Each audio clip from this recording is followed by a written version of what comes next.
Deepfakes. Now we have heard a lot about deepfakes in the past couple of years. These are very real looking fake videos that use a person's face on another person's body to say or do things that were never said or done. Deepfakes use deep neural networks to learn the movement and behavior of two footages and combine them together in order to make very real looking fake videos.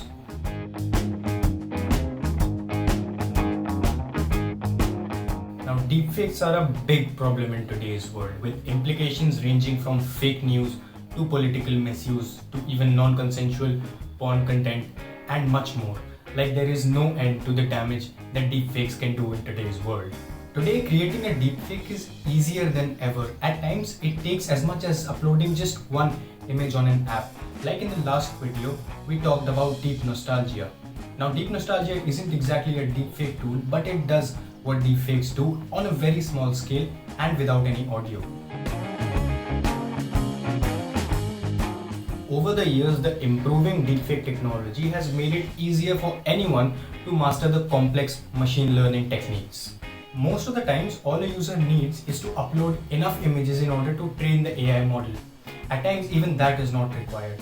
Like in 2090s, researchers at Stanford University came up with a model that requires uploading just one image in order to create a deepfake.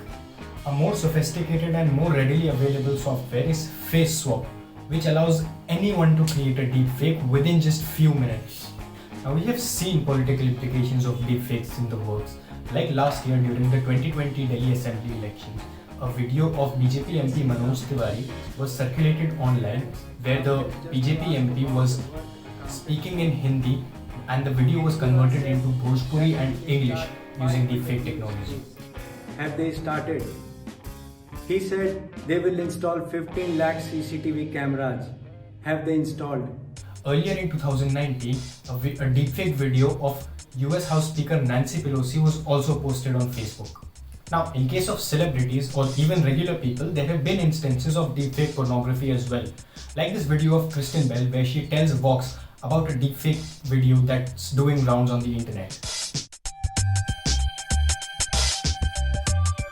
Now, deepfakes are a real threat when it comes to separating real information from fake. Looking at sophisticated deepfake videos like the one published by BuzzFeed of former US President Barack Obama back in 2018, it is already very hard to separate real videos from fake. And deepfakes aren't just video based. In the US, an audio deepfake of a CEO tricked a company into a fraudulent transfer of $10 million. In the UK, an energy firm was similarly tricked into a fraudulent transfer of 220,000 euros. Now, with the spread of fake news, there is huge potential of weaponizing deepfakes on social media in order to spread misinformation. Now, these are huge concerns for everyone across the world. Even audio deepfakes can have similar implications. Researchers have said that elections are the most vulnerable to such misinformation that comes from deepfakes. They can be deployed by a foreign nation or an opposing political party, making a politician say something completely outrageous.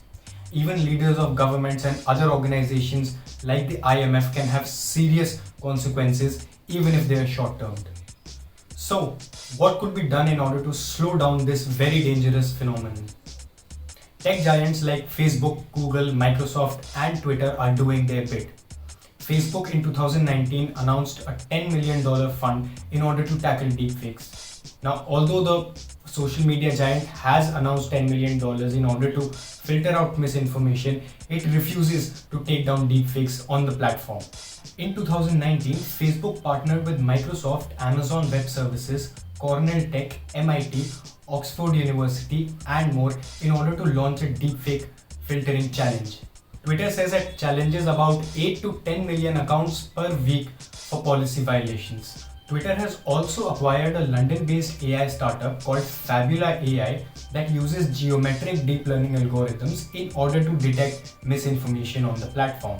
Google also has a program in place that uses the company's massive database in order to detect deepfakes and has a program in place specifically for filtering out audio deepfakes. A cybersecurity startup called ZeroFox also has an open source tool that is helping create algorithms to specifically detect deepfakes. Apart from these tech giants and startups, academic institutions, and governments are also working in order to prevent or tackle the problem of deepfakes. A research company, SRI International, is working with US's Defense Advanced Research Project Agency called DARPA in order to create a tool that separates real visuals from fake. Even Adobe has published a research paper where it says that machine learning can help identify deepfakes in the longer run. Deepfakes are already banned on Reddit, and websites like Twitter and Pornhub have algorithms in place that filter out and detect deepfakes. We already know we can't believe everything we read online. Is it time that we stop believing everything we see online as well?